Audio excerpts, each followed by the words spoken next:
بسم اللہ الرحمن الرحیم۔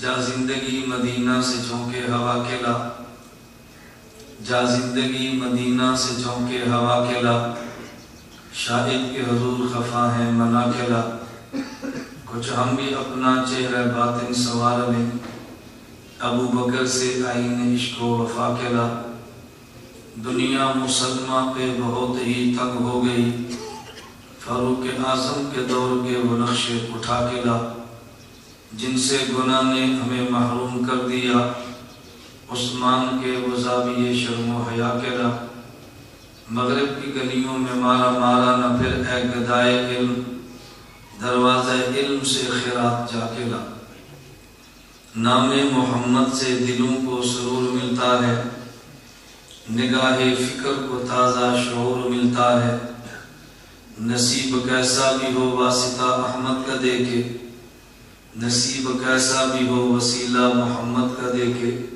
خدا سے جو بھی مانگے ضرور ملتا ہے۔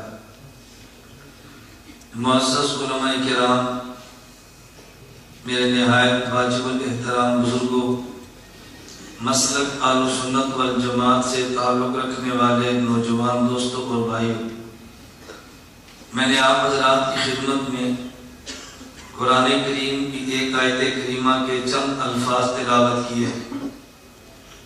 آج کی مجلس کا ہمارا عنوان یہ ہے، کیونکہ مجھے مفتی عمر نیاز صاحب نے فرمایا کہ ہمارے آج کی مجلس میں خالصتاً علماء اور طلباء ہیں، اور علماء طلباء کے حوالے ہی سے گفتگو کرنی ہے۔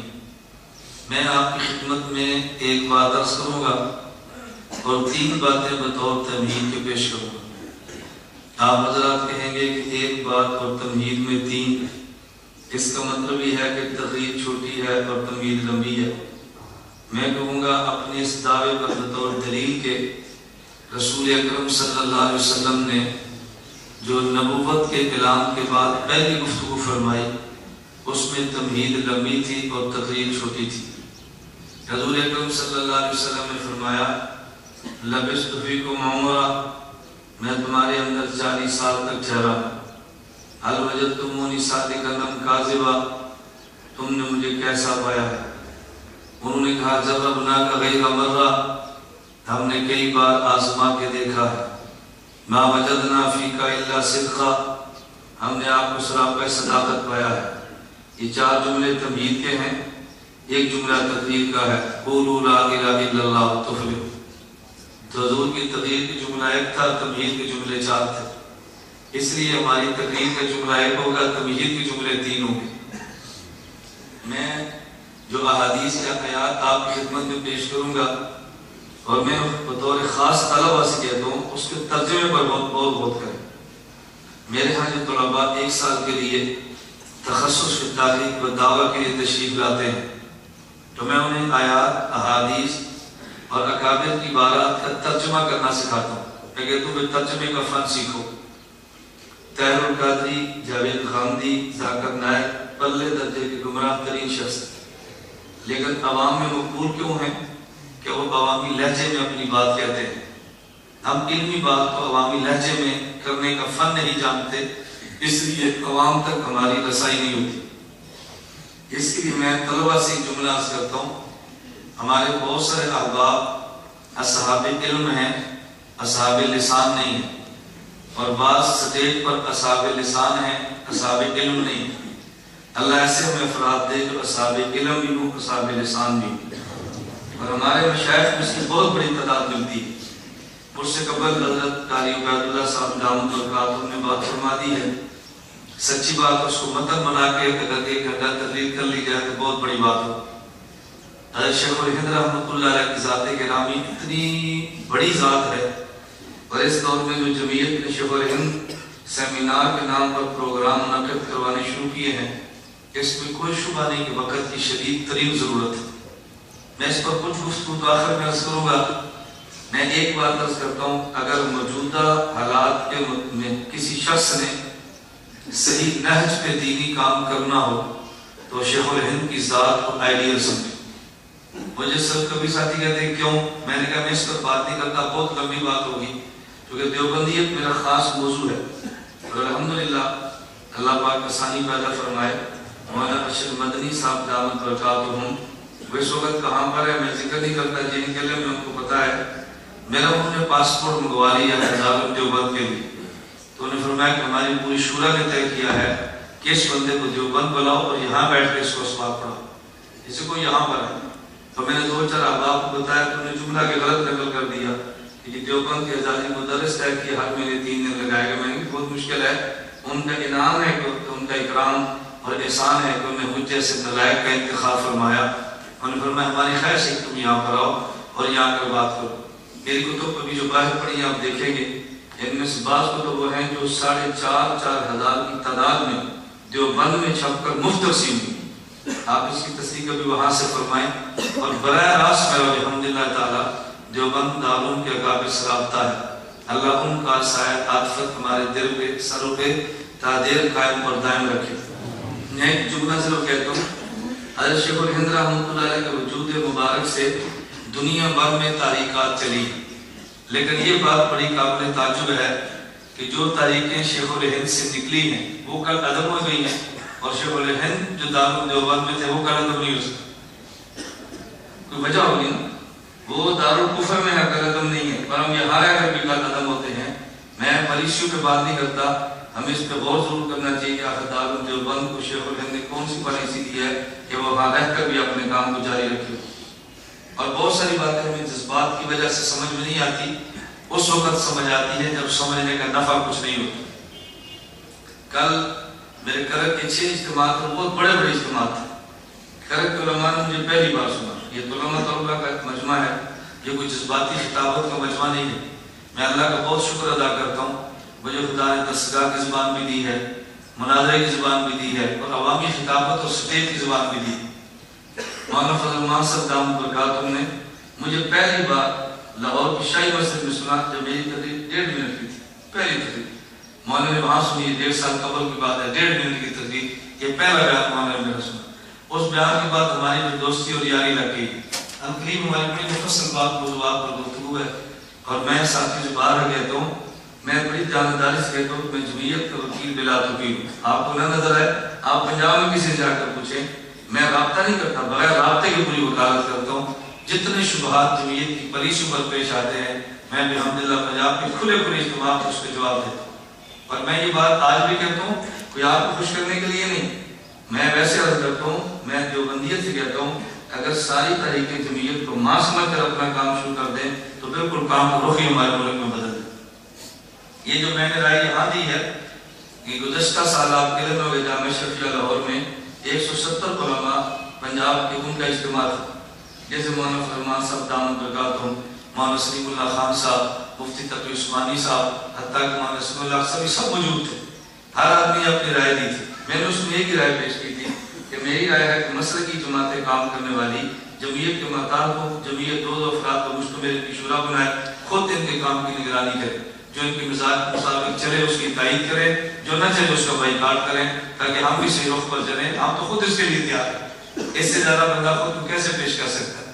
خیر میں سے اگر بات لمبی ہوگی، وہاں بہت سارے موضوعات پہ چٹھیں آئی، معاملات چلے، تو اس میں ایک چیز یہ بھی آئی کہ آپ وکالت بھی کرتے ہیں، تائید بھی کرتے ہیں، اور جامعہ حفصہ بغال مسجد کا کتنا اہم قضیہ تھا، اور اس میں جمعیت کا کردار ٹھیک نہیں تھا، اس پر آپ کیا کہتے ہیں؟ اب یہ چٹ بڑی سخت قسم کی بات ہوتی ہے، آپ کو مجھے چٹیں دیں اور پھر آپ چٹوں کے جواب سنیں، انشاءاللہ آپ کو لطف آئے گا کیسے چٹوں کے جواب ہوتے کیسے۔ خیر وہ میں نے ان سے کہا آپ حضرات نے لال مسجد کے قضیے پر 2 رخ دیکھے ہیں اور تیسرا رخ نہیں دیکھا۔ کہنے لگے کہ وہ کیا؟ میں نے کہا آپ نے یہ تو تذکرہ کیا کہ غازی عبدالرشید شہید رحمۃ اللہ علیہ نے حسینی کردار ادا کیا، میں نے مان لیا۔ آپ نے یہ بھی فرمایا کہ پرویز مشرف نے شمر اور یزید کا کردار ادا کیا، میں نے یہ بھی مان لیا۔ لیکن اس دور میں 3 طبقے تھے، ایک حضرت حسین کا، ایک یزید کا اور ایک جمہور صحابہ کا۔ آپ نے تیسرا چھوڑ دیا، 2 کو دیکھا ہے، نہیں سمجھے؟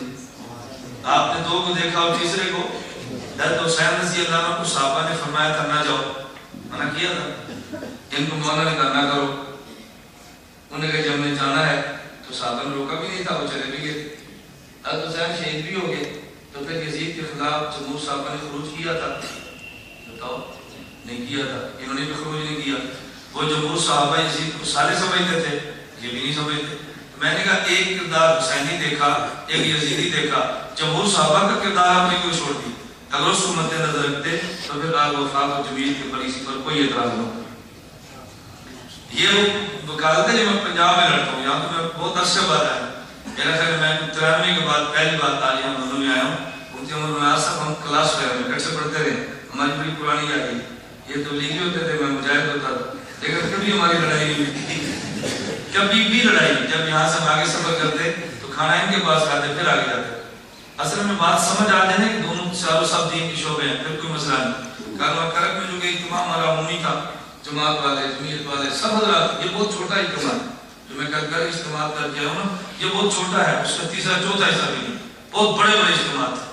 میں نے اس وقت کہا، میں نے جب رائیون کا اجتماع ہو، کبھی جمعیت والے رائیون کے اجتماع کے مقابلے میں جلسہ نہیں رکھتے، کہتے ہیں ہمارا اجتماع ہے، اور جب الیکشن کا دن ہو تو سارے تبلیغ والے کو بھی ہمارا الیکشن ہے، جب ایک اجتماع میں ہم آپ کے ہیں اور جب ہماری باری ہے پھر آپ ہمارے ہیں۔ آپ یوں چلیں تو بتاؤ کہ لڑائی ہوگی؟ بھئی ووٹ تو دینا ہے نا، اپنوں ووٹ کیوں نہیں دیتے؟ اپنوں کی خامیاں نکالتے ہیں اور غیروں کی خوبیاں تلاش کرتے ہیں۔ اللہ میں بات سمجھنے کی توفیق عطا فرمائے۔ خیر میں نے کی جن میں مان دی ہے، میں اس کو بات کروں، آج جب کبھی اس وکالت کی ضرورت پیش آئی تو ہم انشاءاللہ حاضر ہیں، اور وکیل بلا توقیف اور بلا فیس، کوئی فیس بھی نہیں ہماری وکالت کی۔ اللہ کا بہت شکر ادا کرتے ہیں، بہت شکر ادا کرتے ہیں۔ مولانا جال ملک، مولانا نصیب گل، یہ حضرات جب ہمارے سرودے میں کنونشن تھا آج 2 سال قبل، ان کا ناشتہ میرے پاس تھا۔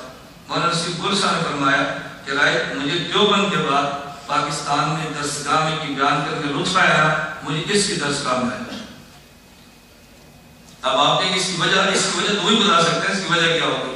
میں نے خالص کالج کے نوجوان دیے، جمعیت کے پرچم دیے، میں نے کہا کہ میں باہر رہ کر کام کرتا ہوں، میری مسئلے کی کچھ مجبوریاں ہیں، ورنہ ہم آپ کے کارکن ہیں۔ جب آدمی کسی کو ماں کو ملے تو پھر تو بات ہی ختم ہو جاتی ہے۔ ماں پر تنقید کرنا ایک کسی حلالی بیٹے کا کام نہیں ہوتا۔ اللہ میں بات سمجھنے کی توفیق عطا فرمائے۔ خیر میں نے عرض کیا، میں نے بات ایک عرض کرنی ہے اور تمہید میں 3 باتیں کہنی ہیں۔ عنوان میرا ہے علماء دیوبند کا بر صغیر میں خصوصاً اور پوری دنیا میں عموماً کردار کیا ہے۔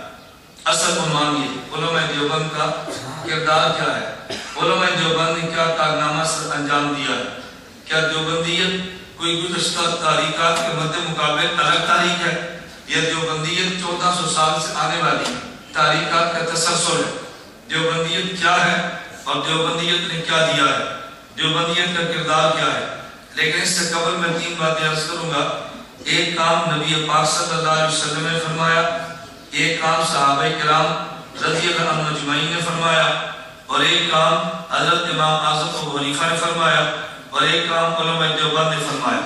ایک کام میرے پیغمبر نے کیا جسے تکمیل دین کہتے ہیں، اور ایک کام صحابہ کرام نے فرمایا جسے تمکین دین کہتے ہیں، اور ایک کام امام اعظم ابو حنیفہ نے فرمایا جسے تدوین دین کہتے ہیں، اور آخری کام جو چوتھا علماء دیوبند کا کردار ہے وہ ہے تطہیر دین۔ وہ کیا ہے؟ تطہیر دین۔ تو نبی کا کام تکمیل دین، صحابہ کا کام تمکین دین، امام ابو حنیفہ کا کام تدوین دین، اور علماء دیوبند کا کام تطہیر دین۔ دیکھو مشکل بات تو نہیں ہے، یہ درسگاہ والی زبان ہے، اور میں انشاءاللہ لاکھ نشر مرتب کے ساتھ چلوں گا، ایسا نہیں ہوگا کہ بات دائم ہو جائے۔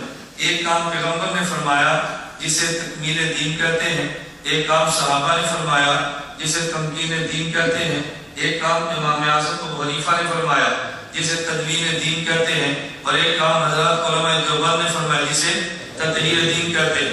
میرے پیغمبر کا کام تکمیل دین ہے۔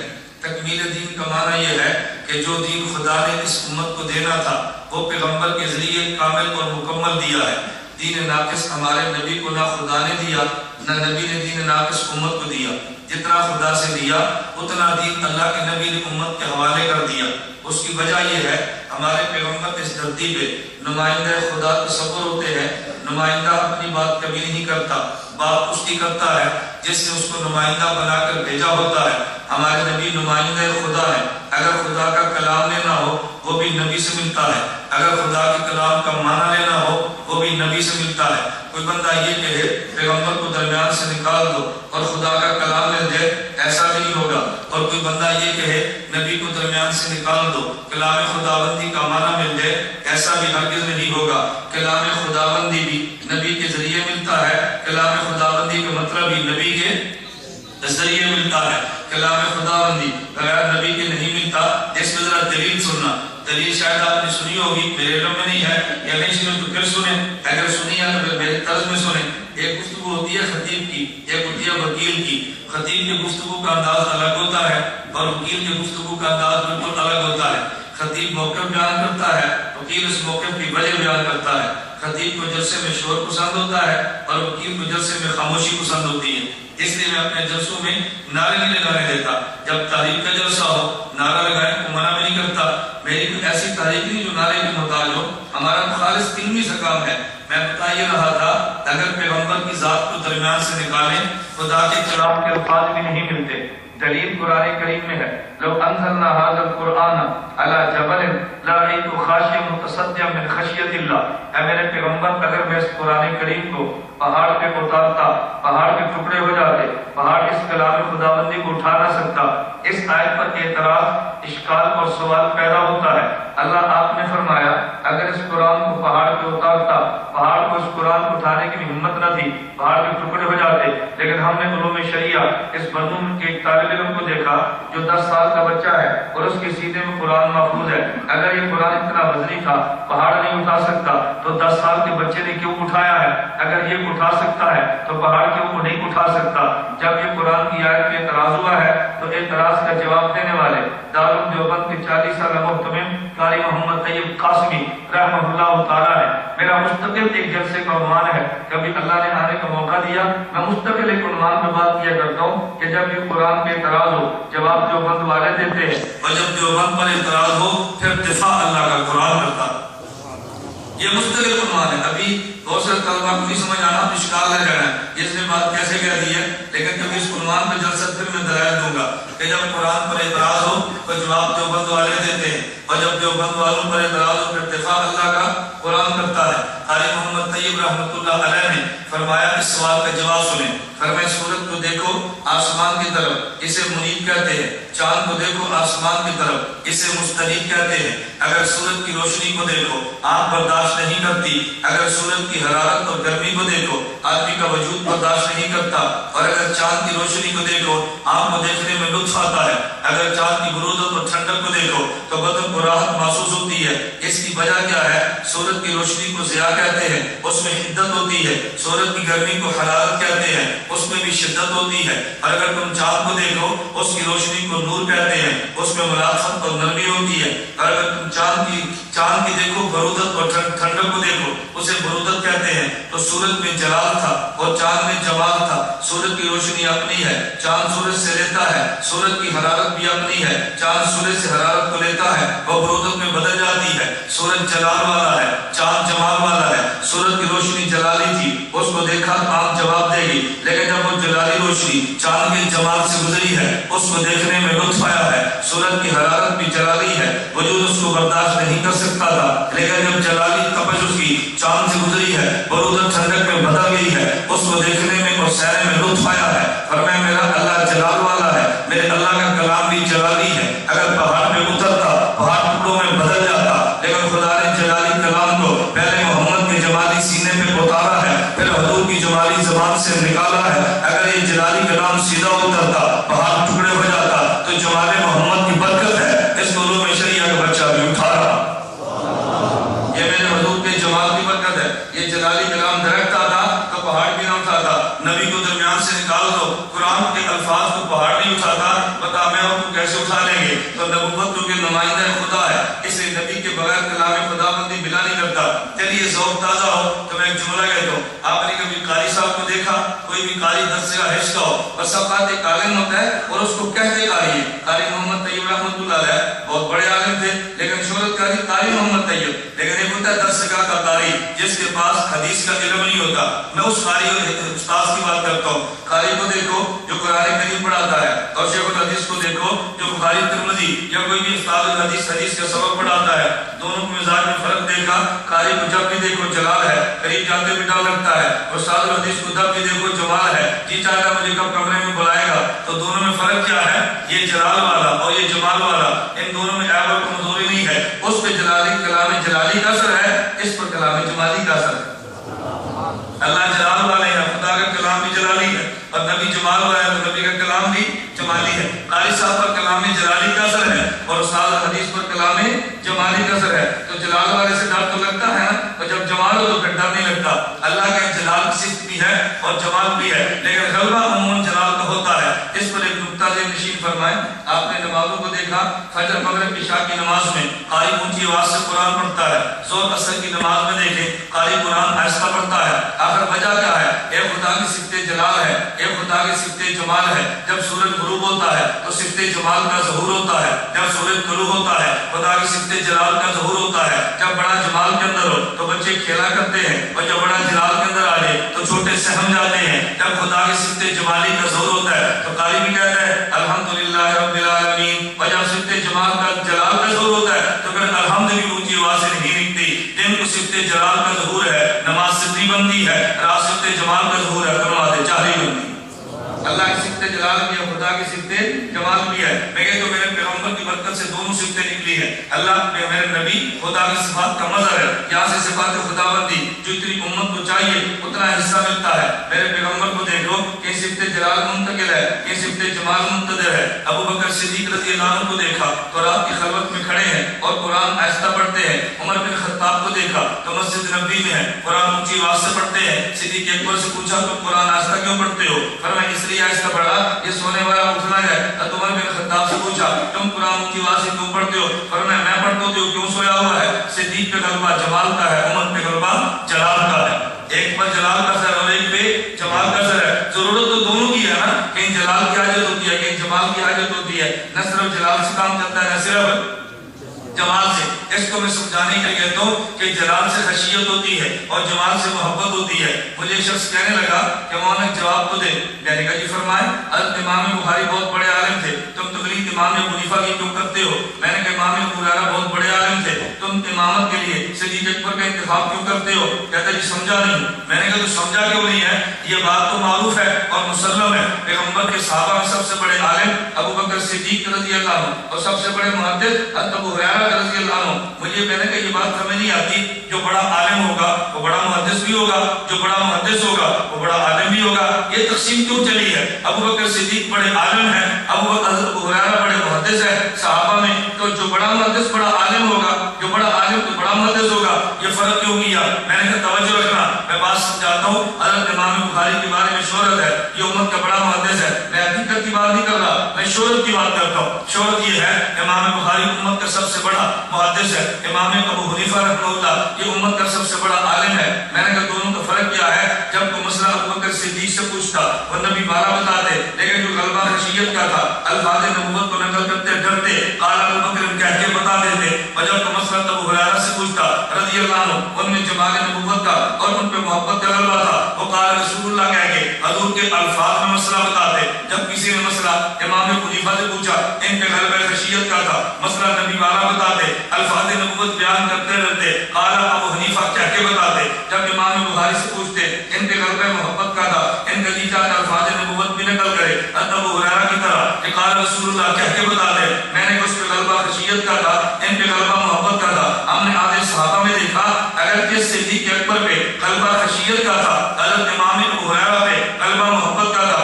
غلبہ محبت کی وجہ سے انہیں بڑا محدث کہا جانے لگا، حالانکہ بڑے عالم تو ابو بکر تھے نا، بڑے محدث ہونے کے باوجود بھی امامت ابو بکر صدیق کو ملی ہے۔ میں نے کہا کہ غلبہ محبت کا تھا، انہیں بڑا محدث کہا جانے لگا، بڑا عالم کیونکہ امام ابو حنیفہ تھا، صحابہ میں بڑے عالم وہ تھے، امامت انہیں ملی ہے، ادھر بڑا عالم یہ تھا، تقلید کی دولت ہمیں دیتی ملی۔ میں نے ایک باتیں سمجھنی مشکل تو نہیں ہے، خیر میں اپنا عنوان سمجھاتا ہوں۔ میں یہ کہہ رہا تھا اگر اللہ کے نبی کو درمیان سے نکال دو تو کلام خداوندی کے الفاظ بھی نہیں ملتے۔ اللہ کے نبی ہوں گے تو کلام خداوندی کے الفاظ ملیں گے، اللہ کے نبی نہیں ہوں گے کلام خداوندی کے الفاظ نہیں ملیں گے۔ نمبر 2، اور پیغمبر اگر نہ ہو تو قرآن کا معنی بھی امت کو نہیں ملتا۔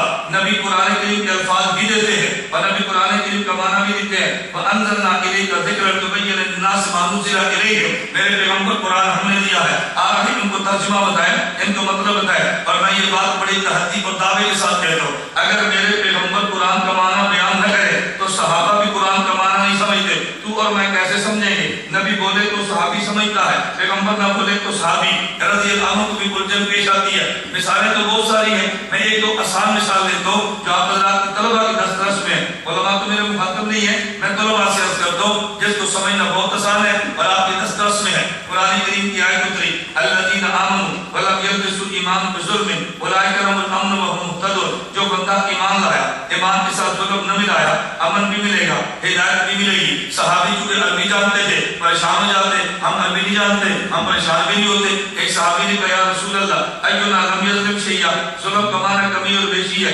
بحیثیت بشر اگر نبی نہ ہو کس بندے سے کمی کوتاہی نہیں ہوتی. اللہ کے پیغمبر اس کا معنی ہمیں امن اور ایمان ظلم، ہمیں امن نہیں ملے گا، ہمیں اللہ کے پیغمبر ہدایت نہیں ملے گی. کیوں؟ کمی بیشی تو ہو جاتی ہے. اور قرآن نے شرط کیا لگائی اولئک لهم الامن وهم مهتدون. امن ہدایت تب ملے گا کہ جب ایمان بھی ہو اور ساتھ ظلم نہ ہو. ظلم تو ہو ہی جاتا ہے. اللہ کے نبی صلی اللہ علیہ وسلم فرمانے لگے یا ظلم کا معنی وہ نہیں جو تم سمجھے ہو، یا ظلم کا معنی وہ ہے جو سورہ لقمان میں ہے. حضرت لقمان نے بیٹے سے فرمایا یا بنیا لا تشرک باللہ ان الشرک لظلم عظیم. اب آیت کا معنی ہوگا الذین آمنوا ولم یشرکوا باللہ شیئا اولئک لهم الامن وهم مهتدون. اگر ایمان لائے اور شرک نہ کیا امن بھی ملے گا، ہدایت بھی ملے گی. پیغمبر بولے صحابی سمجھا ہے، نبی نہ بولتے صحابی بھی نہ کرے. تو قرآن کا مطلب کب سمجھ آتا ہے؟ جب نبی سمجھائے. توجہ رکھنا، قرآن کا مطلب کب سمجھ آتا ہے؟ جب پیغمبر سمجھائے. پیغمبر نہ سمجھائے تو صحابی کو سمجھ نہیں آتا. تو بتاؤ قادیانی کیسے سمجھ آئے گا؟ نبی سے پوچھے بغیر صحابی کو سمجھ نہیں آتا. غلام احمد پرویز کو کیسے سمجھ آئے گا؟ نبی کے سمجھائے بغیر صحابی کو سمجھ نہیں آتا تو ذاکر نائک کو کیسے سمجھ آئے گا؟ آج یہی بیماری امت میں آئی ہے. ہم دیوبند والے کہتے ہیں نبی کیونکہ نمائندہ خدا ہے، الفاظ قرآن بھی پیغمبر سے لیں گے اور قرآن کا معنی بھی پیغمبر سے لیں گے. مرزا قادیانی کہتا ہے نہ الفاظ قرآن مدینے والے پیغمبر سے لیں گے اور معنی قادیان سے لیں گے. میں بھی تو عربی لغت کو جانتا ہوں. یہی بات غلام احمد پرویز کہتا ہے ہم الفاظ قرآن پیغمبر سے لیں گے اور معنی لاہور سے لے لیں گے. یہی بات ذاکر نائک بمبئی میں کہتا ہے الفاظ قرآن پیغمبر سے لیں گے اور معنی خود بیان کر لیں گے. پھر نتیجہ کیا نکلا؟ کبھی گمراہ قادیان میں تھا، کبھی گمراہ لاہور میں تھا، کبھی گمراہ بمبئی میں ہے. تمہیں نہ میری بات پہ یقین ہے تم ذاکر نائک کی تصنیفات کو دیکھ لو، اس کی بذات خود تصنیف کوئی نہیں ہے، اس کے خطبات کو لکھا جاتا ہے. تم ذاکر نائک کی سیڑھیاں دیکھ لو، تمہیں پھر میرے دعوے کی صداقت پر یقین آئے گا کہ ذاکر نائک اس طرح غلط انداز میں قرآن معنی کو بیان کرتا ہے. میں ایک مثال دیتا ہوں. ذاکر نائک سے ایک عورت نے مسئلہ پوچھا ہمیں بتائیں مرد فوت ہو کے جنت میں جائے گا اسے کیا ملے گا؟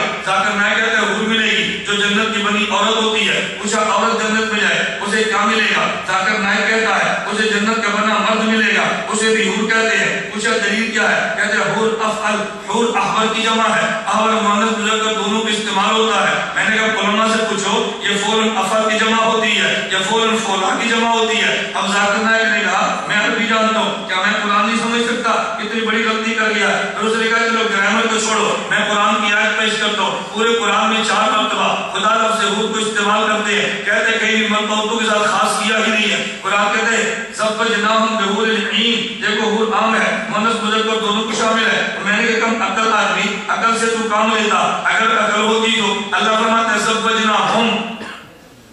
زوجنا یہ جو ہم کا نکاح حور عین سے ہوگا تو یہ حور کیسے مذکر ہوگی؟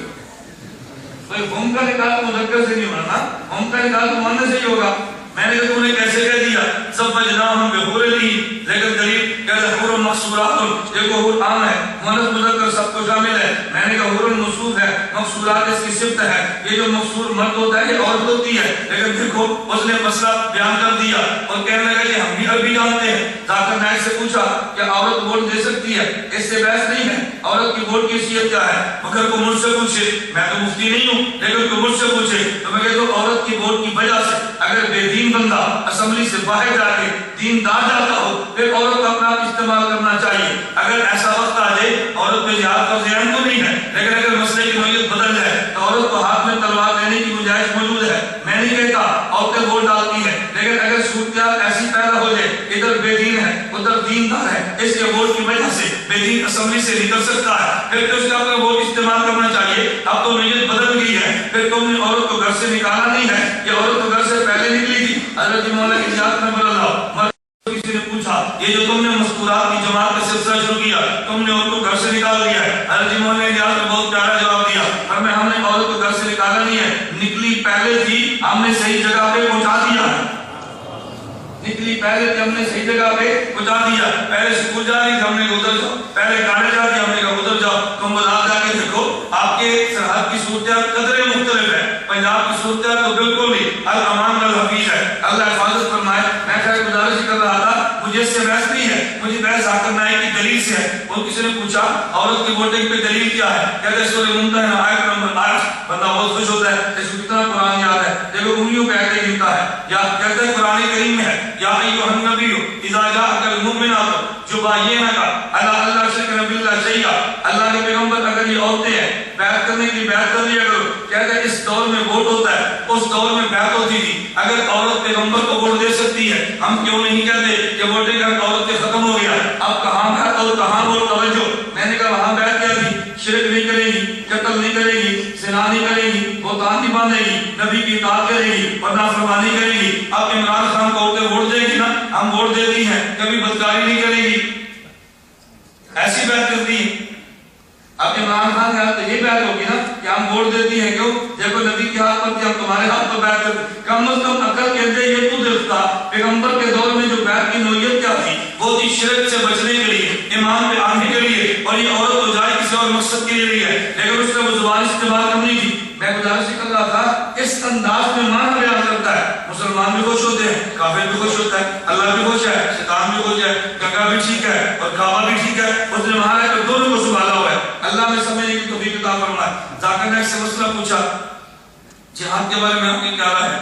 اس نے کہا جہاد اس وقت ہوتا ہے جب پوری دنیا کا ایک امیر ہو پھر وہ اجازت دے، ورنہ نہیں ہوتا۔ میں نے کہا دنیا کا ایک امیر ہوگا نہ اجازت دے گا نہ کسی بھی بیت المقدس کا مسئلہ حل ہوگا۔ اب دیکھو امریکہ بھی خوش ہے اور ہمارے بھی خوش ہے کہ اس نے جہاد کی بات کی ہے، تو اس انداز میں وہ چلاکی کرتا ہے، عام بندہ کو سمجھتا نہیں ہے۔ اللہ میں سمجھنے کی توفیق عطا فرمائے۔ خیر بات کمی نہ ہو، میں ذاکر نائک پر خدا سے بھی جملہ کہتا ہوں۔ میرا مجدہ متن شاہین عزیزیہ میں بیان تھا، ایک ڈاکٹر مجھے فرمانے لگے کہ انہوں نے یہ بتائے علماء حق اور ذاکر نائک میں کیا فرق ہے؟ میں نے کہا کہ سچ و ریسرچ میں فرق ہے، علماء حق اور ذاکر نائک میں فرق ہے۔ کہتے سمجھے نہیں؟ میں نے کہا کیوں نہیں سمجھے؟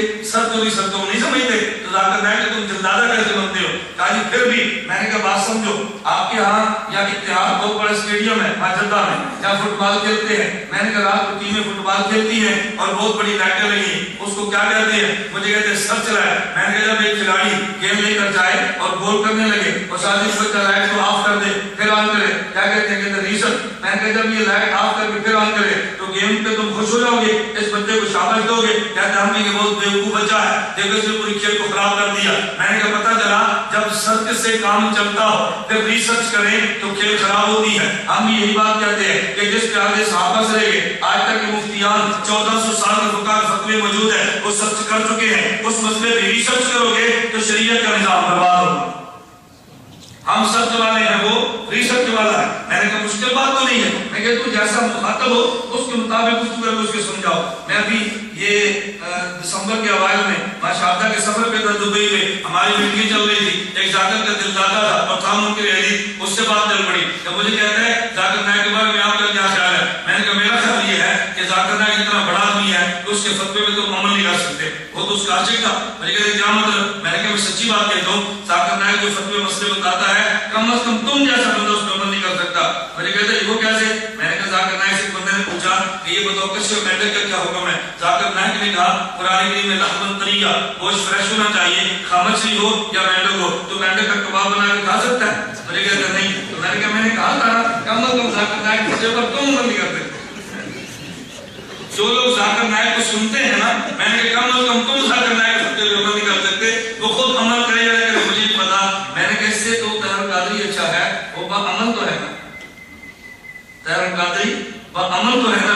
مجھے کہتا ہے وہ با عمل ہے؟ میں نے کہا جی ہاں۔ کہتا ہے وہ کیسے؟ میں نے کہا ڈانس کے جواب میں تقریر بھی کرتا ہے، ڈانس بھی کرتا ہے۔ آپ طاہر القادری کی ویڈیو دیکھتے ہیں نا، آپ تو دیکھ لو گے، نہیں دیکھتے، ہم پھنسے گئے، ہم اس پہ گزارا کرتے ہیں کیونکہ ہم نے اپنا کام کرنا ہوتا ہے۔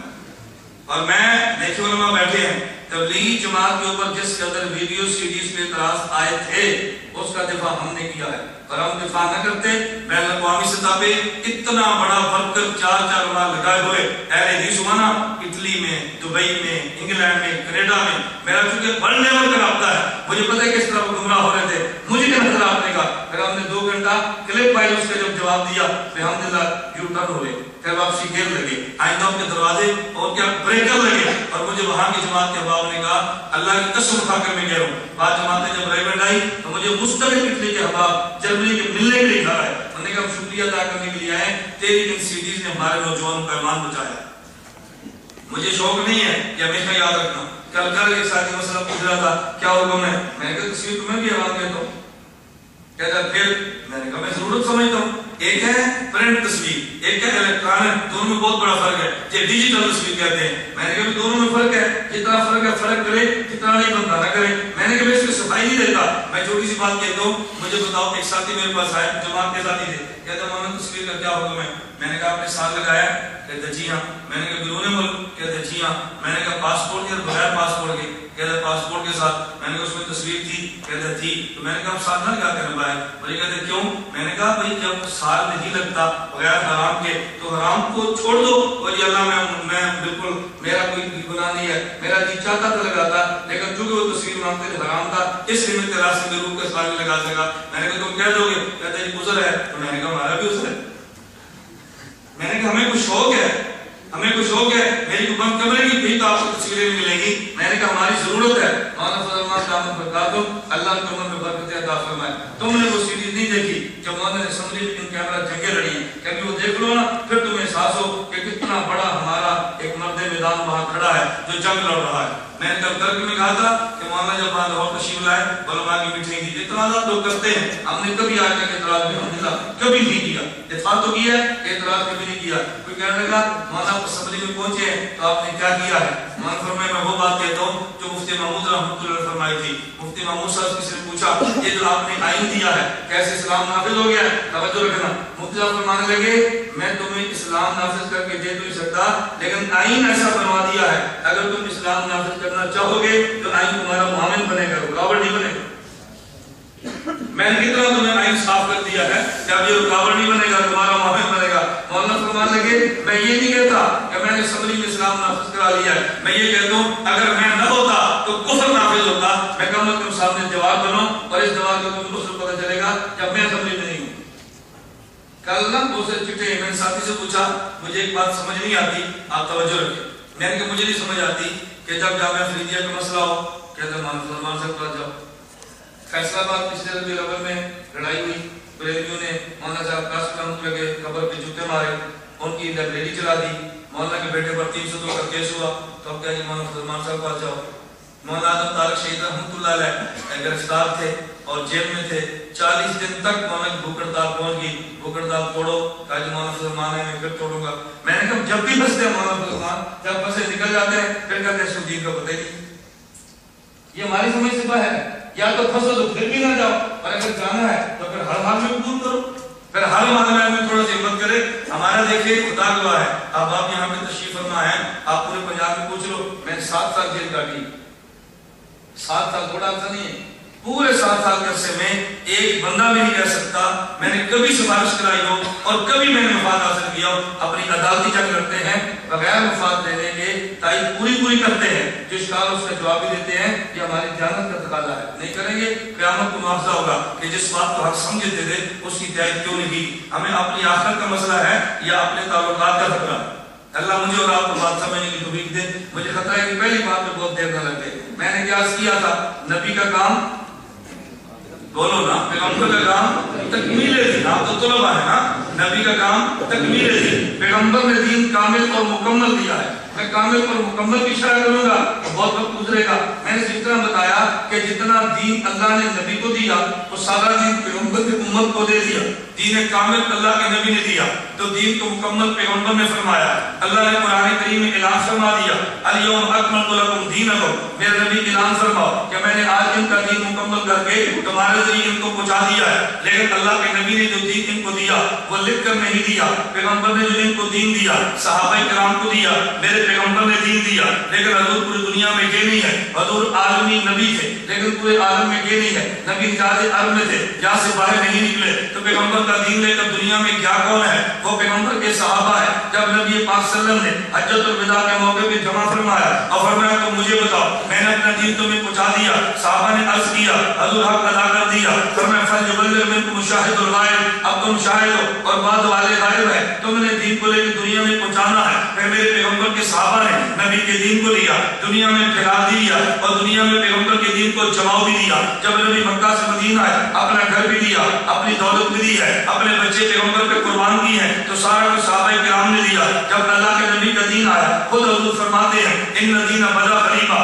وسیعود کما بدا، میرا دین اجنبی تھا، کوئی بھی جانتا نہیں تھا، اصحاب پیغمبر نے جگہ دی ہے، اصحاب پیغمبر نے مقام دین کو دیا ہے۔ میں ایک نکتہ عرض کرتا ہوں، جب اللہ کے نبی نے اعلان نبوت فرمایا دولت بھی نہیں تھی، اعلان نبوت فرمایا حکومت بھی نہیں تھی، اعلان نبوت فرمایا طاقت بھی نہیں تھی۔ اللہ نبوت کے اعلان کے بغیر حکومت دولت طاقت دے سکتے تھے لیکن خدا نے دی نہیں ہے۔ کیوں نہیں دی؟ جب پیغمبر کا کلمہ پڑھتے لو تو لوگ اعتراض کرتے کہ دل سے کلمہ نہیں پڑھتے، کلمہ اس لیے پڑھا کہ نبی حکومت والا ہے، کلمہ اس لیے پڑھا نبی طاقت والا ہے، کلمہ اس لیے پڑھا کہ نبی دولت والا ہے۔ خدا نے بتا دیا یہ دولت کے لیے آئے نہیں ہے، یہ دولت لٹانے کے لیے آئے ہیں، یہ طاقت لینے کے لیے نہیں آئے، اپنی طاقت پیغمبر کے قدموں پر قربان کرنے کے لیے آئے ہیں۔ جو آیا ہے اس نے دولت مانگی نہیں ہے، پیغمبر کے در پہ دولت لٹا دی ہے۔ تو پیغمبر نے جب دین کا اعلان فرمایا، دین مکمل کیا، صحابہ نے تمکین دین کیا ہے، اس کے لیے اولاد دی ہے، اپنی جائیداد دی ہے، اپنا خون دیا ہے، سب کچھ دین پہ لٹا کے دین کو جمع بھی دیا اور دین کو پھیلا بھی دیا ہے۔ لیکن میرے پیغمبر کے صحابہ کو یہ موقع نہیں مل سکا،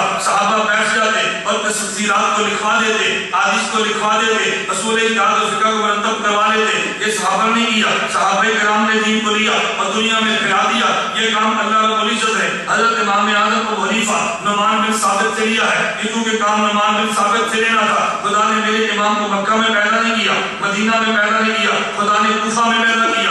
آپ کو اس کی وجہ کیا ہے؟ اگر میرے امام کوفہ میں ہوتے، مکہ میں ہوتے، نوعیت اور تھی، اگر یہ مدینہ منورہ میں ہوتے نوعیت اور تھی، کیونکہ خدا نے پورا دین رکھوانا تھا تو خدا نے انتخاب کوفہ کا کیا ہے۔ اس کی وجہ کیا ہے؟ میرے نبی دین کو لے کر آئے، نبی کے جانشین ابو بکر صدیق ہے، ان کے جانشین عمر بن خطاب ہے، ان کے جانشین عثمان بن عفان ہے رضی اللہ عنہ۔ اگر کوئی یہ شخص چاہے اللہ کا قرآن سارا ملے نبی کے پاس چلا جائے، اگر وہ چاہے مجھے قرآن بھی ملے پیغمبر کی روایات بھی ملے تو پھر حضور کے پاس جائے گا۔ اگر وہ چاہے مجھے قرآن بھی ملے پیغمبر کا دین بھی ملے اور حضرت ابو بکر صدیق کے فتوے بھی ملے، آدھے صدیقی کو دیکھ لے۔ اگر وہ چاہے نہیں ساتھ مجھے عمر کے فتوے بھی چاہیے، حضرت عمر آدھے فاروقی کو دیکھ لے۔ اگر اس کا دل کرے نہیں مجھے آدھے عثمانی کے مسائل بھی چاہیے، آدھے عثمانی کو دیکھ لے۔ پھر نمبر علی المرتضی آتا ہے، پھر میں یوں کہوں گا خدا نے دین جبریل کے ذریعے اپنے نبی کو دیا ہے، نبی نے دین صدیق کو دیا ہے۔ جانشینی کے طور پہ مصلح کا وارث صدیق بنا ہے، صدیق کا وارث عمر بنے ہیں، عمر کے وارث عثمان بنے ہیں اور ان کے وارث علی بنے ہیں۔ علی المرتضی مکہ میں نہیں تھے،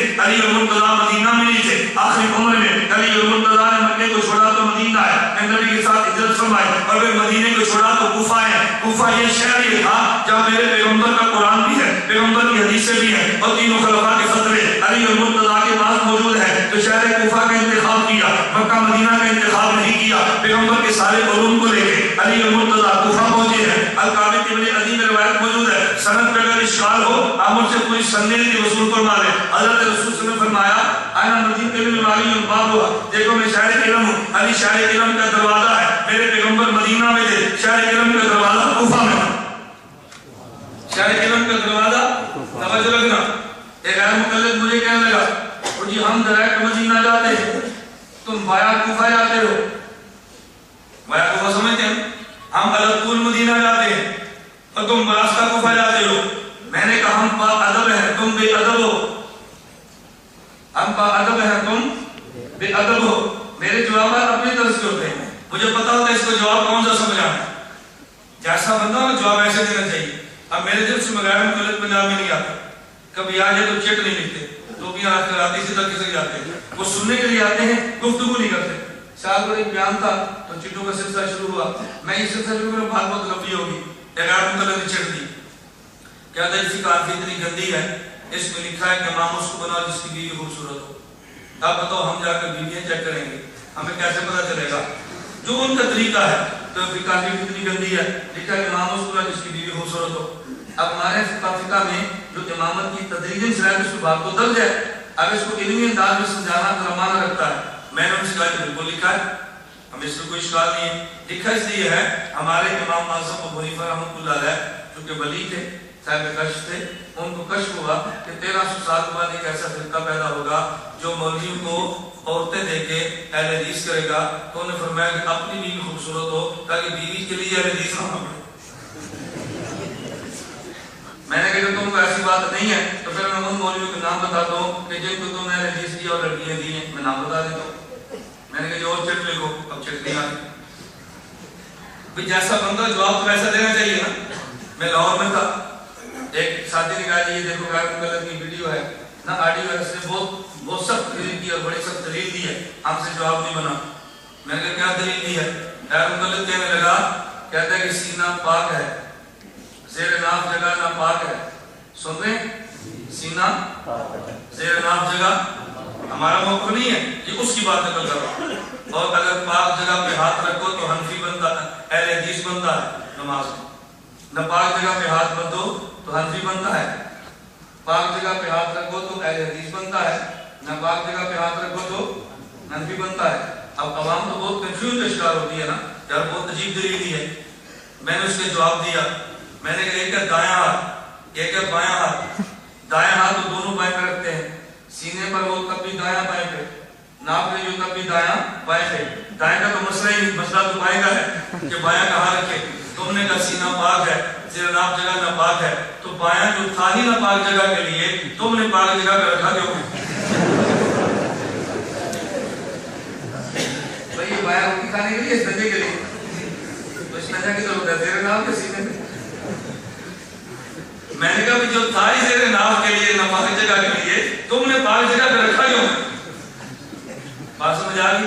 تو جیسا مجموعہ جواب ایسے دینا چاہیے نا. اس کے لیے آپ کو کتب فقہ تلاش کرنے کی ضرورت تو نہیں ہے. جس بندے کا فن ہونا اپنے فن کا جواب نہیں جانتا ہے. میں نے کہا اچھا میرا بھی ایک سوال ہے. تم نے سوال دیا ہم نے جواب دے دیا. میں نے کہا میرا سوال تو غیر مقلد سے کرو. تم نے کہا سینہ پاک ہے زیر ناف جگہ ناپاک ہے تو میں نے کہا پاک جگہ تک داڑھی رکھو تو مسلک احناف بنتا ہے. ناپاک جگہ تک لے کر جو مسلک اہل حدیث بنتا ہے.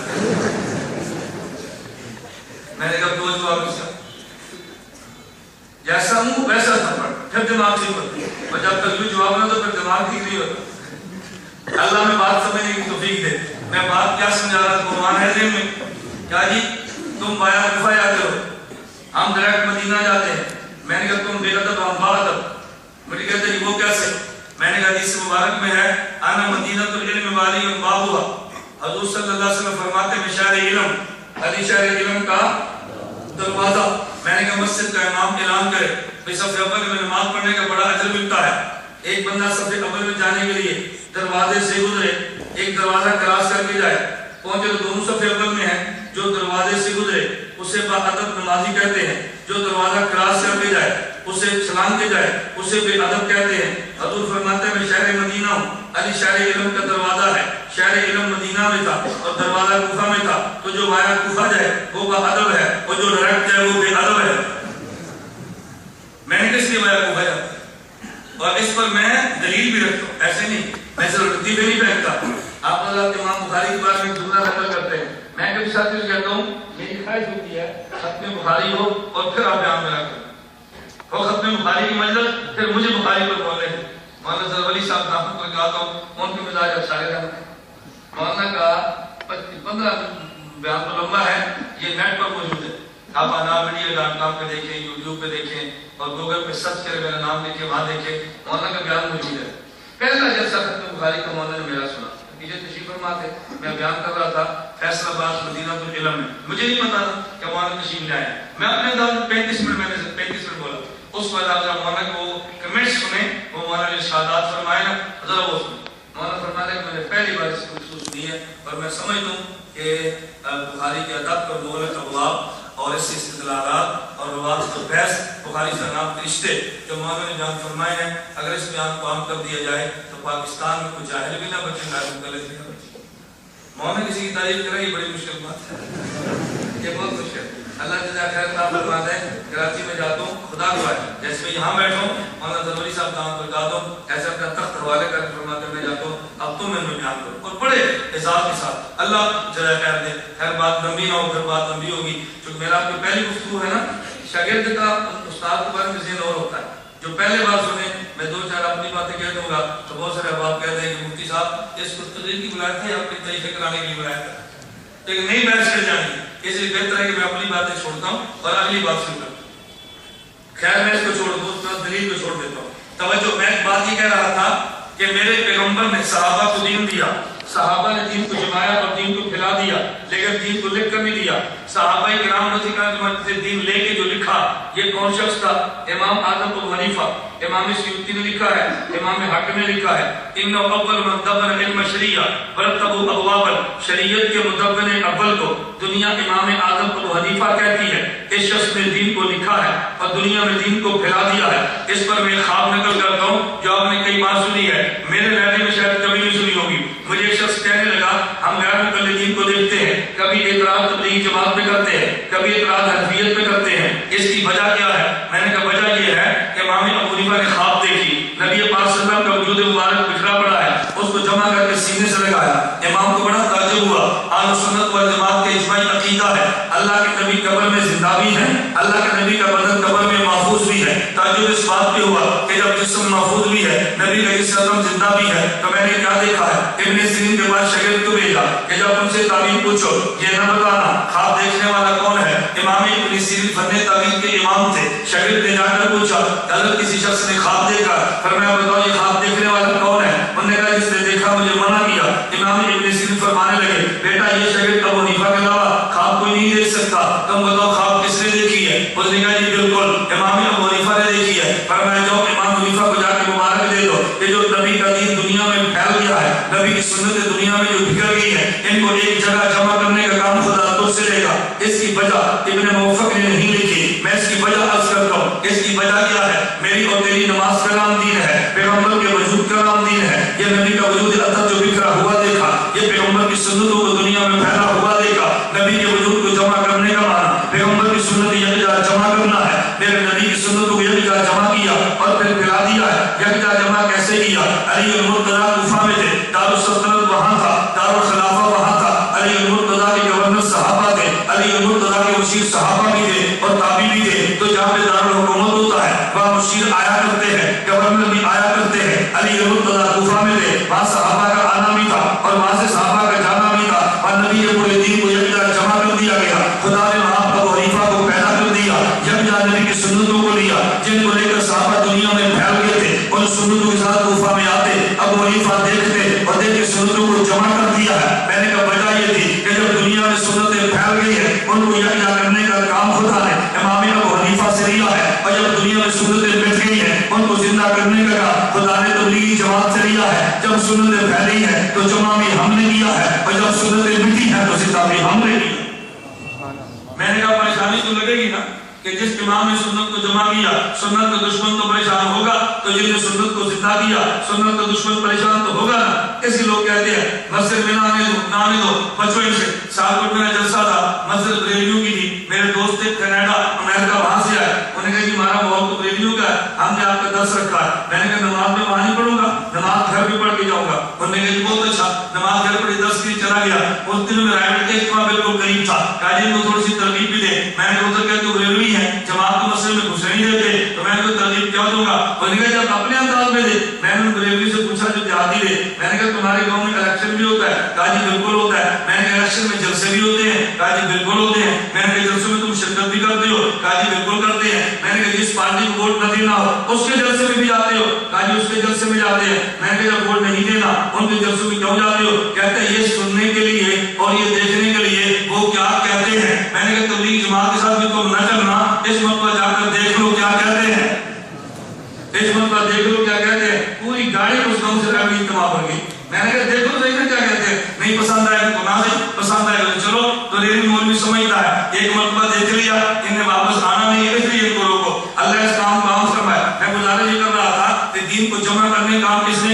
امام ابو حنیفہ ایک عرصہ تک دین چلتا رہا، فتنے پیدا ہوتے رہے، کلامہ بھی اس کا ہوتا رہا، لیکن بر صغیر میں انگریز کی آمد کے بعد انگریز نے سب سے بڑا کام یہ کیا ہے، اس نے سمجھا کہ میں مسلمانوں کے سامنے ہتھیار پھینکنے پر مجبور ہوں، ان سے جنگ لڑنا بڑی مشکل ہے۔ اس نے مسلمانوں کو فتنے پیدا کرنے شروع کر دیے، ایک فتنہ پیدا کیا، اس نے کتاب لکھ دی الاقتصاد کی مسائل جہاد، محمد حسین بٹالوی نے، اور اس نے لکھا کہ جہاد حرام ہو گیا ہے، جہاد منسوخ ہو گیا، اب جہاد کرنے کی کوئی ضرورت نہیں ہے، الاقتصاد کی مسائل جہاد، ایک کتاب لکھی، اور اس کتاب کے مصنف نے انگریز کو درخواست دی کہ لوگ ہمیں وہابی کہتے ہیں، ہم تو وہابی نہیں ہیں، ہمیں کوئی نام دو۔ انگریز نام اہل حدیث الاٹ کیا ہے، اس لیے میں دیوبندی کتاب کا حوالہ نہیں دیتا، بریلوی کتاب کا حوالہ نہیں دیتا۔ تاریخ پاکستان صفحہ 194 یہ بی اے کے نصاب کے اندر اردو کی کتاب شامل ہے، یہ گونجا پاکستان میں مواد دیا ہے۔ اگر غیر مقلدیت کو انگریز کا ایجنٹ کہنا یہ فرقہ واریت ہے تو فرقہ واریت کا میں سبب میں نہیں ہوں، یہ پاکستان کی حکومت ہے کہ جن نے اس کتاب کے نصاب میں اس بات کو شامل کیا ہے۔ صفحہ 194 نے عنوان قائم کیا اہل حدیث اور مسلک کے وفاداری، انہوں نے کہا چونکہ انگریز کے حق میں اور جہاد کی منسوخیت پہ فتویٰ دیا، 40 علماء کے دستخط کیے، انگریز نے نام اہل حدیث اعلان کیا ہے۔ ایک فتنہ یہ پیدا ہوا، ایک اور فائدہ یہ الٹے بات بریلی پیدا ہوا، کتاب لکھی، اب کتاب اس نے لکھی اعلام العالم کہنا ہندوستان دار السلام، اور لکھا ہندوستان کے اندر یہ جہاد کرنا حرام ہے، ادھر فتویٰ اس نے دے دیا۔ ایک اور تاریخ قادیان سے ہوئی، اس نے کہا کہ نبی میں بند کرایا، جب نئی نبی آتے شریعت نہیں ہوتی ہے، میں اعلان کرتا ہوں کہ دوست کو چھوڑ دو، دوست کو چھوڑ دو، جہاد کا خیال دین میں حرام ہے، جنگ و قتال۔ مرزا قادیان نے فتویٰ دیا، یہ 3 فتوے انگریز نے دیے تاکہ انگریز کے لیے موسم ہموار ہو جائے، فضا راسگار ہو جائے۔ ان فتنوں کے خلاف سب سے پہلے جس شخص نے قدم اٹھایا وہ شیخ الہند مولانا محمود حسن دیوبندی کہتے ہیں، اللہ کی قبر پر کرو رحمت نازل فرمایا۔ کبھی شیخ الہند کا قدم اٹھا، کبھی شیخ الہند کا قدم نے ان کی شاگردوں کو اٹھایا۔ میں خلاصے کے طور پہ 2 باتیں کہتا ہوں، اس وقت انگریز نے 2 فتنے کھڑے کیے، ایک فتنہ وہ تھا جو دین کے ثابت شدہ مسائل کا انکار کرتا تھا جسے الہاد کہتے ہیں، اور ایک فتنہ وہ تھا جو دین میں غیر ثابت شدہ مسائل کا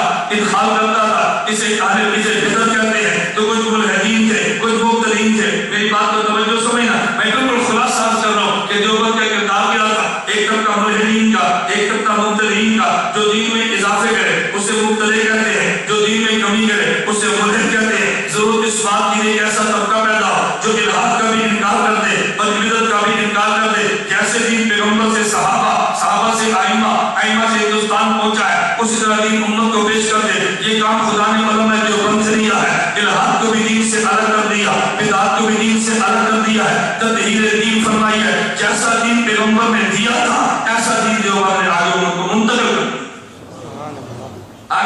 کر دی، جسے کیا کہتے ہیں تطہیر دین۔ میں نے خلاصہ ہی بتانا تھا کہ دیوبند کا کام یہ تھا تطہیر دین، میرے پیغمبر نے تکمیل دین، صحابہ نے تمکین دین، امام ابو حنیفہ نے تدوین دین، اور علماء دیوبند نے تطہیر دین۔ پھر میں یوں کہوں گا آج بھی صحیح معنوں میں دیوبندی وہی ہے جو تطہیر دین کرتا ہے۔ کیا معنی؟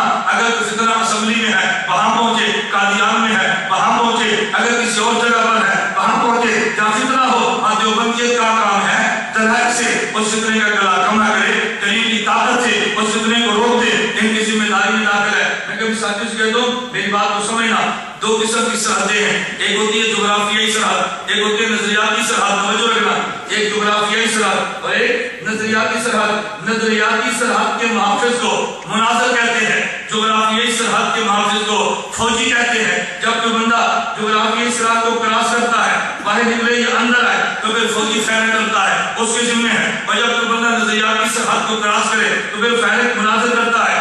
فوجی کی فیرنگ کا نام گولیاں ہے، مناظر کی فیرنگ کا نام دلیلیں ہیں۔ مناظر کی فیرنگ کا نام، ہماری فیرنگ کون سی ہے؟ دلیل والی۔ کہیں ایسا نہ ہو کہ آپ بات میں کہ مولانا نے کہا تھا کہ فیرنگ تو ہم نے شروع کر دی ہے، ہماری فیرنگ کون سی ہے؟ بولو کون سی ہے؟ دلیل والی۔ فوجی کا کام وہ فیرنگ ہے، ہمارے ذمہ فیرنگ ہے، سرحدات کا تحفظ وہ کرے اور نظریاتی سرحدات کا تحفظ ہم کریں گے، جغرافیائی کا وہ کرے۔ کوئی لڑائی ہوگی ہم اس لیے کہتے ہیں کہ ہماری فوج جغرافیائی سرحدات کی حفاظت کرے، نظریاتی سرحدات میں دخل نہ دے، وہ اپنا کام کرے ہم اپنا کام کریں، جیسے ہم ذاکر نائک کو کہتے ہیں وہ اپنا کام کرے ہم اپنا کام کریں۔ مجھے لوگ کہتے ہیں کہ کیا مطلب؟ میں نے کہا پی ایچ ڈی ڈاکٹر نہیں ہے، وہ M B B S doctor ہے۔ M B B S doctor ذمہ ہے پیشاب چیک کرنا، پخانہ چیک کرنا، معدہ چیک کرنا، پیغام چیک کرنا، خون چیک کرنا، اس کی ذمہ ہے۔ اگر آپ نے مسئلہ چیک کرانا ہو مسئلہ چیک کرانا ہو آپ مفتی صاحب کو دے دیں، پیشاب چیک کرانا ہو تھالی بند کرو تو وہی بیچ دیں، وہ اپنا کام کرے ہم اپنا کام کریں تو دونوں کام چلتے رہیں گے۔ اللہ ہمیں بات سمجھنے کی توفیق عطا فرمائے۔ میں نے خالی گزارش کی ہے کہ اللہ کے نبی صلی اللہ علیہ وسلم نے سبق تو یاد رکھ لیں گے نا، نبی پاک صلی اللہ علیہ وسلم نے تکمیل دی، صحابہ نے تمکین دی، امام ابو حنیفہ نے تدوین دی اور علماء دیوبند نے تدوین دی۔ ہم نبی تو ہے نہیں تکمیل کریں، صحابہ بھی نہیں ہے کہ ہم تمکین کریں اور ہم ابو حنیفہ بھی نہیں ہے تدوین کریں، ہمارے ذمہ کیا ہے؟ تدہیر۔ اور تدہیر دین تب ہوتی ہے جب آدمی اپنی نئی تحقیقات پیش نہ کرے، اکابر کی تحقیقات کو لے کر۔ بات سمجھ آ گئی؟ اپنی تحقیقات نہیں پیش نہ کرے، اکابر کی تحقیقات کو لے کر چلے۔ اور ہمارے قابل کی تحقیقات فرما دی ہیں کہ مجھے اور آپ کو دائیں بائیں جاننے کی قطعاً ضرورت نہیں ہے، اس کو بالکل پلے باندھو، قطعاً جانے کی ضرورت نہیں ہے۔ آپ کو میں دعوت دیتا ہوں، ہمارے ہاں شعبان میں دورہ تحقیق اور مسائل ہوتا ہے، جمعرات کو وفاق کا امتحان ختم ہوتا ہے، ہفتے کو ہمارا دورہ شروع ہو جاتا ہے۔ 15 دن کے لیے رکھا ہے کہ اگر بعد میں مفتی عمر ریاض صاحب 40 دن کے لیے جانا چاہیں تو ان کا کام نہیں چلتا، یہ نہیں کہ ہم نے چلے پلٹ کے لے کے جانا چاہیں، اس نے 15 دن کا ارادہ رکھ کے ہمارا چلا رہا کیا، ہم نے رکھے ہیں 15 دن لگائیں، ہم اپنے آپ کے راستے میں وہیں سے سیدھا پرائیویٹ چلے۔ آپ یہاں سے پرائیویٹ جائیں نا، ہمارا مدرسہ بالکل روڈ کے اوپر راستے میں، سرگودا کراس کریں، مرکز اہل سنت والجماعت، یہ جو بنوں کی مرکز کی گاڑیاں آتی ہیں نا، یہ بہت اچھی طرح جانتی ہیں۔ آپ گاڑی کے کنڈکٹر کو بھی کہہ دو گے نا، وہ بھی آپ بتائے گا کہاں اترنا ہے، اتنا وہ بھی جانتے ہیں۔ تو ہمیں گزارش کرتا ہوں 15 دن کا، اور جو ہمارے فارغ التحصیل علماء ہیں یا دورہ حدیث میں ہیں، ہم نے ان کے لیے 1 سال کا تخصص کی تحقیق میں دعویٰ رکھا ہے شوال میں۔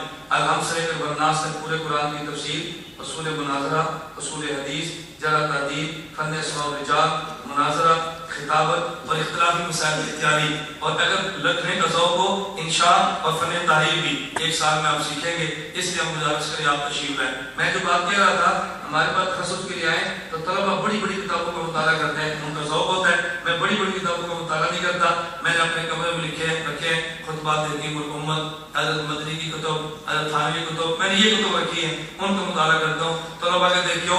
میں نے کہا میں اپنا اصل موقف ان سے سمجھتا ہوں، اس کے بعد بڑی کتابوں کو ہاتھ لگاتا ہوں۔ ان کو چھوڑ کے ڈائریکٹ بڑی کتابوں کو ہاتھ لگائیں گے، اپنا موقف سمجھ نہیں آئے گا، ایک نئے فرقے کو وجود مل جائے گا۔ تو ہم نے نئے فرقوں کو وجود نہیں دینا، جو ہمارے اکابر کا کام ہے اسی کو لے کر چلنا ہے۔ ہمیں اللہ اکابرین کی تحقیقات پر اعتماد کرتے ہوئے اکابرین ہی کے کام کو آگے بڑھانے کی توفیق عطا فرمائے، ٹھیک ہے نا جی؟ انشاءاللہ میں آپ سے یہ گزارش کروں گا کہ نئے محقق مت بنے، اپنے اکابر کے روح کے ناقل بنے، اور روح کے ناقل ہوں گے تو نفع ہوگا۔ نئے محقق بنیں گے تو نئے فکروں کا دروازہ کھلے گا۔ ہمارے اکابر نے فکروں کا دروازہ بند کیا ہے، دروازہ کھولا نہیں ہے۔ اور مزاج وہ رکھیں جو ہمارے قابل علماء دیوبند کا تھا، اگر کسی مسئلے پر آپ کی تحقیق اکابر کی تحقیق سے ٹکرا جائے تو آپ پر وحی نہیں آئی، آپ کا اپنا اجتہاد ہے، ہم چھوٹے ہیں وہ بڑے ہیں، اپنے اجتہاد کو بڑے پر فنا کر دو، اللہ تمہیں بڑا فرما دیں گے۔ ان کے اجتہاد کو ذلیل کرو گے، خدا ہمیں ذلیل کر دے گا۔ تو کوشش کریں اپنے اکابر سے ٹکرانے کی کوشش نہ کریں، بعض پلیس سے نہ بھی سمجھ آئے تو برداشت کریں۔ میں وقت زیادہ ہوتا ہے، کل میں حضرات سے کرک سے بھی کہا، جب میں دین پہ ان فطروں پہ مدودیت وغیرہ پہ بات کرتا ہوں، ہمارے پاس سب گلا ہوتا ہے۔ میں نے کل بڑی مفصل سے بات کی ہے، گفتگو کیا ہوتی ہے کہ مولانا آپ کہتے ہیں گمراہ ہیں، آپ کہتے ہیں گمراہ ہیں، آپ کہتے ہیں تعلق ٹھیک نہیں ہے، ہمارے بزرگوں نے ساتھ رکھا ہوا ہے۔ میں نے کہا ساتھ رکھنے سے وہ ٹھیک نہیں ہوتے، میری دلیل کو سمجھنا۔ حضرت شیخ وحید رحمۃ اللہ علیہ نے بر صغیر سے انگریز کے اخراج کے لیے کانگریس کو ساتھ رکھا ہوا تھا۔ اس کا معنی یہ نہیں تھا کہ کانگریس مسلمان ہے۔ وقتی ضرورت کے بعد ہمارے قابل کسی کو استعمال کریں، اب اپنی زبان بند رکھا کریں اور قابل خلاف نہ بولا کریں، اپنے کام میں چلتے رہا کریں۔ مجھے ایک ساتھی نے چیٹ دی کل، تو اس نے بڑا عجیب سا سوال کیا، میں نے کہا جی آپ کہتے ہیں غیر کوئی ٹھیک نہیں ہے، ریلوی ٹھیک نہیں ہے، فلاں ٹھیک نہیں ہے، گمراہ ہے، تو یہ تو مولانا فضل مان صاحب کے ساتھ ہے۔ پھر میں نے کہا اس کی میں دلیل کو پیش کرتا ہوں جو رد کرنا آپ کے بس میں نہیں ہوگا۔ بڑی کہتے ہیں وہ کیسے؟